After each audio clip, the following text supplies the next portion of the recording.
4 দিনের সরকারি সফরে যুক্তরাজ্যে পৌঁছেছেন প্রধান উপদেষ্টা ডক্টর মোহাম্মদ ইউনূস। সফরের প্রথম দিনে প্রধান উপদেষ্টার সাথে বৈঠক করেন বিমান নির্মাণকারী প্রতিষ্ঠান এয়ারবাসের নির্বাহী ভাইস প্রেসিডেন্ট আউটার ভেন ওয়ার্ডস ও মেনজিস এভিয়েশনের নির্বাহী ভাইস প্রেসিডেন্ট চার্লস উইলি। লন্ডনে প্রধান উপদেষ্টার সঙ্গে বিএনপির ভারপ্রাপ্ত চেয়ারম্যান তারেক রহমানের বৈঠক দেশের চলমান সংকট নিরসনে টার্নিং পয়েন্ট হতে পারে জানিয়েছেন দলটির মহাসচিব মির্জা ফখরুল ইসলাম আলমগীর। সাবেক রাষ্ট্রপতি আব্দুল হামিদের বিদেশ যাওয়া নিয়ে সৃষ্ট ঘটনায় যেসব ব্যক্তির বিরুদ্ধে ব্যবস্থা নেওয়া হয়েছে তা পুনর্বিবেচনা করবে সরকার, জানিয়েছেন স্বরাষ্ট্র উপদেষ্টা জাহাঙ্গীর আলম চৌধুরী। কমলাপুর রেলওয়ে স্টেশনে আজও যাত্রীদের ভিড়, তবে ঢাকায় ফেরার চেয়ে ঢাকা ছাড়ার যাত্রীর সংখ্যাই বেশি।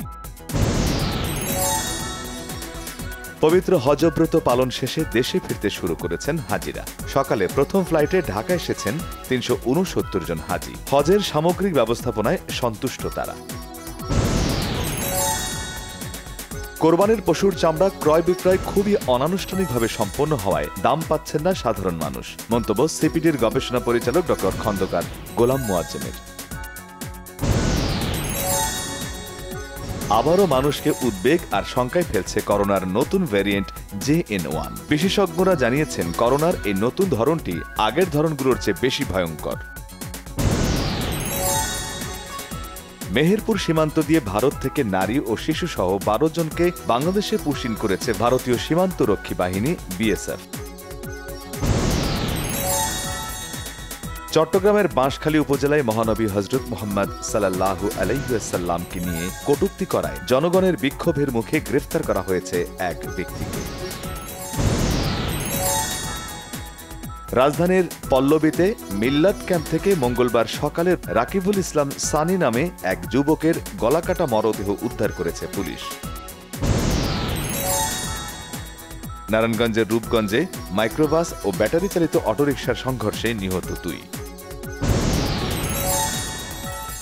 ব্রাহ্মণবাড়িয়ার নাসিরনগরে শশা চুরির জের ধরে দুপক্ষের ব্যাপক সংঘর্ষ, 40 জন আহত।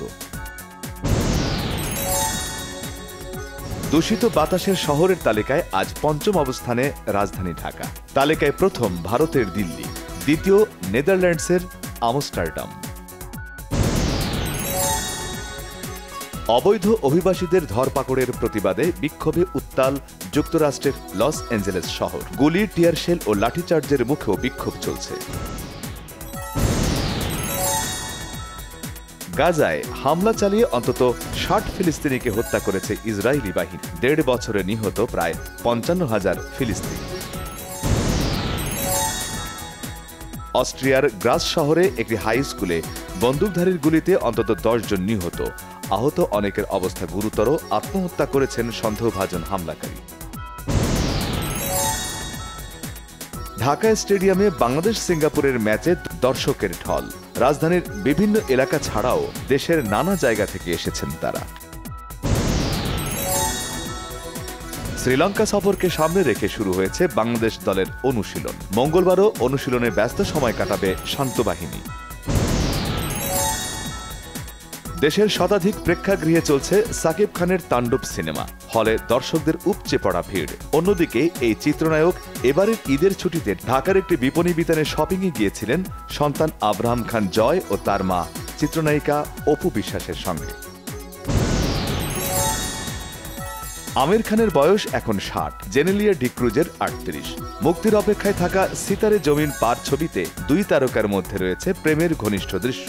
ইন্ডিয়ান এক্সপ্রেসকে আমির বলেছেন, বয়সের ব্যবধান নিয়ে ভাবনা আমার মাথাতেও এসেছে, কিন্তু আমরা দুজনই এই ছবিতে 40ঊর্ধ্ব ব্যক্তির ভূমিকায় অভিনয় করছি।